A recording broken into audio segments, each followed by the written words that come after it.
Математика 3 сынып 52 сабақ.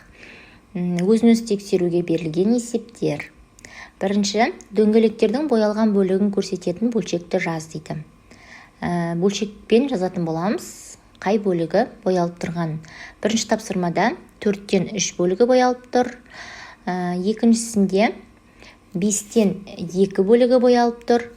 Содан кейін 6-дан 2 бөлігі, 9-дан 3 бөлігі, 10-нан 6 бөлігі, 11-ден 8 бөлігі боялған. Келесі, фигуралардың суреттерін дәптерге сал, олардың бөліктерін берілген жазуға сәйкес боя дейді. 6-дан 2 бөлігі деп берілген тапсырмада 6 бөлікке бөлінген, соның 2 бөлігін бояймыз. Келесіде 9-да 5 бөлігін бояймыз. 5 торкөзді. Келесі 3-тен 1 бөлігі, 1 торкөзді бояйтын боламыз. Келесі қолдануға берілген есеп. 90-ның 10-нан 1 бөлігі 9-ға тең, 40-тың 4-тен 1 бөлігі 10-ға тең. 8 бұл 48 санының 6-тан 1 бөлігі. 6 бұл 30 санының 5-тен 1 бөлігі. Яғни 6-ны 5-ке көбейтеміз, 1-ге бөлеміз, 30 шығады.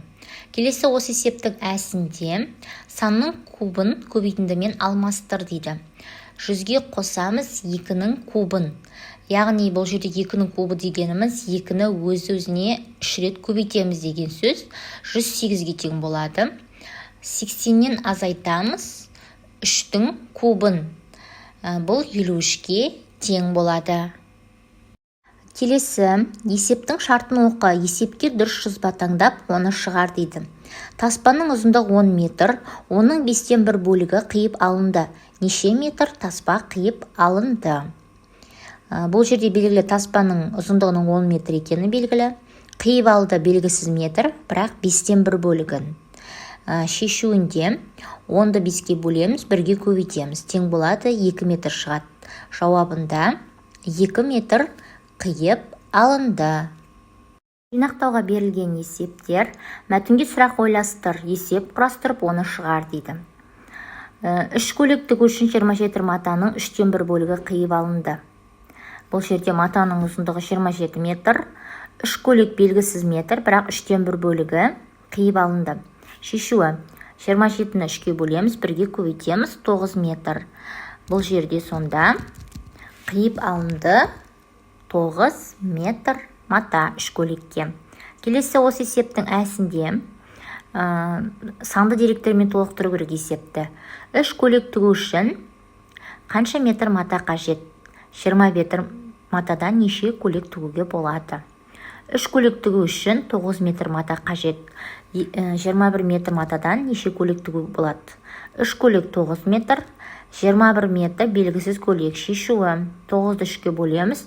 3 метр. Бұл бір көйлектің бағасы 3 метр. 21-ді 3-ке бөлеміз. 7. Сонда 21 метр матаға 7 көйлек тігуге болады екен. Бағалауға берілген тапсырма. Боялған яшық дұрыс толтырылған ба? Тексеріп көрейік. Бір жәшіктің массасы 1-де екеуінде, саны 5 жәшік 30 кг, 7 жәшік 42 кг дейді. Бұл жерде 30-ды 5-ке бөлеміз, 7-ге көбейтеміз, сонда 42 шығады, 30-ды 5-ке бөлгенде 6 шығады, 6-ны 7-ге көбейткенде 42 кг шығады. Сонда бұл жерде дұрыс бізде. Бірінші жаңағы кестедегі, екінші кестедегі тексеріп көрейік.